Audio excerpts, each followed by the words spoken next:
বন্ধুরা আবার চলে আসলাম তোমাদের সঙ্গে আবার কিছুটা সময় গল্প করতে।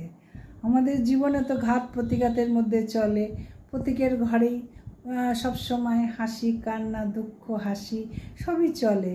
কিন্তু এই ঘাত প্রতিঘাত যখন চলে সঙ্গে সঙ্গে আমাদের ইচ্ছা হয় না, আমাকে যখন এত কষ্ট দিয়েছে আমি ঠিক দেব তাকেও এরকম কষ্ট।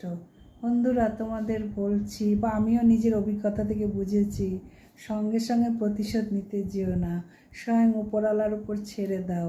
দেখবে তুমি যদি শত আঘাতের পরও সেটা সহ্য করে নিয়ে যদি আবার তুমি পথ চলা শুরু করো, স্বয়ং ঈশ্বরও তোমার সাথে পরবর্তীকালে তোমাকে আঘাত দিতে ভাববে। এটা কিছুটা ক্ষেত্রে আমার ক্ষেত্রেও মিল পেয়েছি, তাও চেষ্টা করে যাচ্ছি।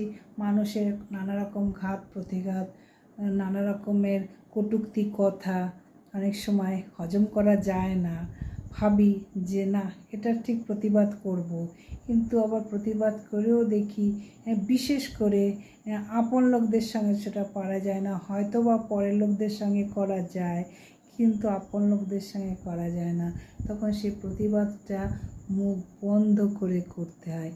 একদিন সেই অপর পক্ষের লোকটাও বুঝতে পারবে বা ব্যক্তিটা বুঝতে পারবে যে না, সে আমার এতগুলো আঘাত করলাম সে কিছু বলল না, সহ্য করে নিয়েছে, তাহলে লোকটা নিশ্চয়ই ভালো, বা তাকে আর আঘাত দেওয়া যাবে না। তাই আমরা সকলেই চাইব যে শত আঘাতের পরেও যদি আমরা হাসি মুখে যদি সব কিছু মেনে নিই, পরবর্তীকালেও দেখবে আঘাত দেওয়া ব্যক্তিটিও লজ্জা পাবে আমাদের সঙ্গে দ্বিতীয় দিন ওইভাবে কথা বলতে। ধন্যবাদ, ভালো লাগলো এইটুক যদি শুনেছো এই ভিডিওটা কিছুটা সময়, তাহলে অনেক ধন্যবাদ। ভালো থেকো, সুস্থ থেকো। বন্ধুরা আবার চলে আসলাম তোমাদের সঙ্গে আবার কিছুটা সময় গল্প করতে। আমাদের জীবনে তো ঘাত প্রতিঘাতের মধ্যে চলে, প্রত্যেকের ঘরেই সব সময় হাসি কান্না দুঃখ হাসি সবই চলে। কিন্তু এই ঘাত প্রতিঘাত যখন চলে সঙ্গে সঙ্গে আমাদের ইচ্ছা হয় না, আমাকে যখন এত কষ্ট দিয়েছে আমি ঠিক দেব তাকেও এরকম কষ্ট।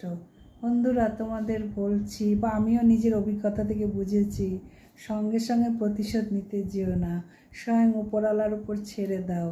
দেখবে তুমি যদি শত আঘাতের পরও সেটা সহ্য করে নিয়ে যদি আবার তুমি পথ চলা শুরু করো, স্বয়ং ঈশ্বরও তোমার সাথে পরবর্তীকালে তোমাকে আঘাত দিতে ভাববে। এটা কিছুটা ক্ষেত্রে আমার ক্ষেত্রেও মিল পেয়েছি, তাও চেষ্টা করে